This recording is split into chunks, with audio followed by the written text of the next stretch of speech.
The year was 1941, and it was 24-year-old Dai Ailian's first time in China.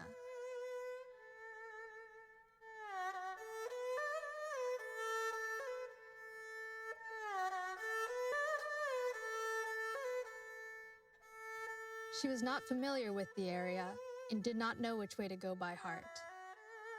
Nor could she look around and read the signs written in Hanzi, Chinese characters, to help her navigate. Her ears could not decipher the words being spoken by those around her. And even if she could speak their language, her voice would stand out from the others with its foreign British accent. She looked the part, yet did not know her lines. Yet, she walked not with the sense of doubt and fear of the unknown, but with an air of confidence and determination. After all, what else would you expect from the woman who would come to be recognized as the mother of Chinese dance?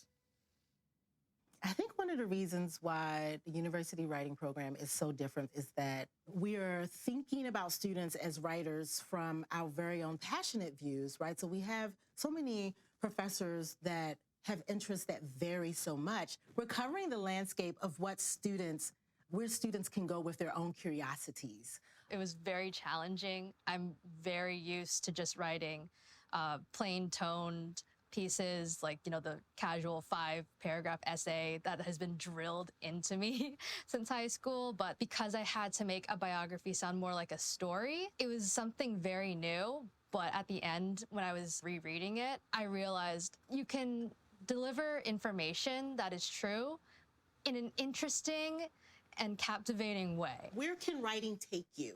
It's beyond the 5-paragraph essay. And so for me, I think that our students get to explore beyond what they think writing is. Composition is not something that college freshmen are always the most excited to take. To be given sort of the endorsement of the institution to really innovate in that space and the composition framework, it's a brilliant invitation, and we've thrown ourselves into it enthusiastically. I really expected the typical writing that so many students go through of MLA format, tons of research, lots of in-text citations, and for the first time I really felt like what I thought mattered, which is looking at the real world and what's ahead of me, being able to show what I think in my writing, being able to actually express myself in my writing so I can do it later in life. I would say going into college, there was no writing process. It was just like, oh, I have a paper due this week. Let's hope it gets done. Like, I'll find some inspiration, find the time to work on it. But with Reintroduction to Writing, I learned slowly that having a process actually is valuable. A handful of structural features that all of these courses share, though, are writing in a range of genres, writing to multiple audiences, and writing reflectively about one's own writing practices.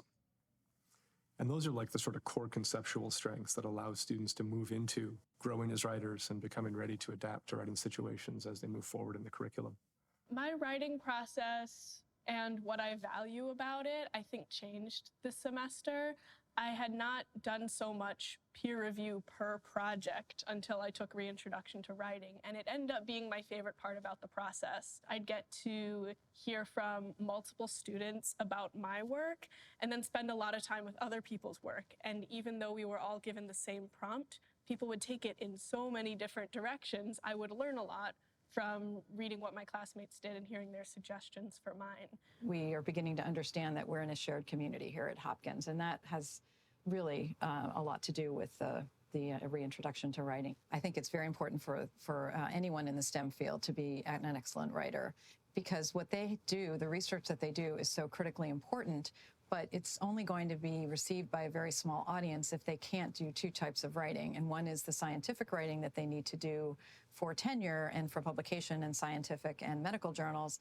And the other is to translate that science and medicine into concepts and ideas and with clarity so that it's more accessible to the general public. It hasn't always been the case in composition courses historically that students would have the chance to pivot from form to form to form, or audience to audience to audience.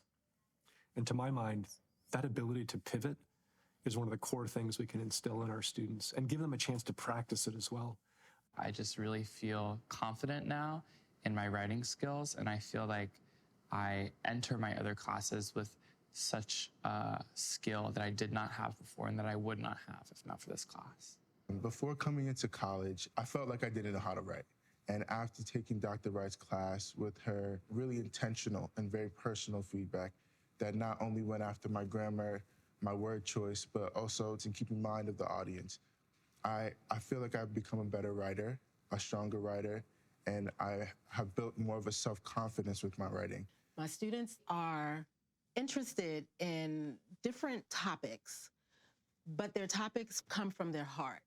And so what I find in my class is that they are curious and they are able to identify different problems, and they don't want to just know about the problem and continue to gather research about the problem, but they center themselves in the problem, and then they decide, how can I be a part of the solution? It wasn't just a writing class, because we would have these group discussions and we would sometimes have debates. And so you had to learn how to articulate your thoughts to show your viewpoint.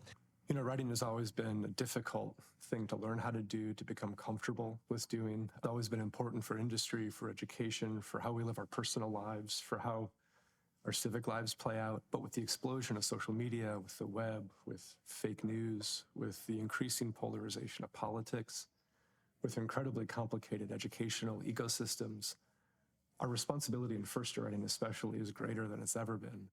I know a lot of times as young people, we don't look at the news anymore, or when we look at the news, it's just about negative things, and we don't realize the importance of knowing about what's happening in our world and what's happening with the ways that we can change certain topics and issues within our world. To be a good writer is to have that ability to look at the world critically and to help others think of the world critically as well. I do think I was reintroduced to writing, honestly, because college writing is really so different from high school writing. College writing is more kind of, I don't want to say strategy, but strategy. I see the class as less of a reintroduction to writing and more of just a true introduction to writing.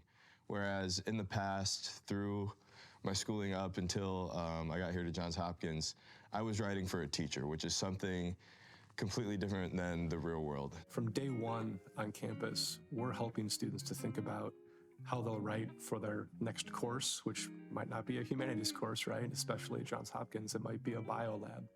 But we're also at the same time getting students ready to think about their internship, graduate school, their first jobs, their civic lives. And they're not even thinking about that yet when they're 18. That sort of long view of rhetorical agility, I think, is the thing that sets us apart from a lot of first-year writing programs.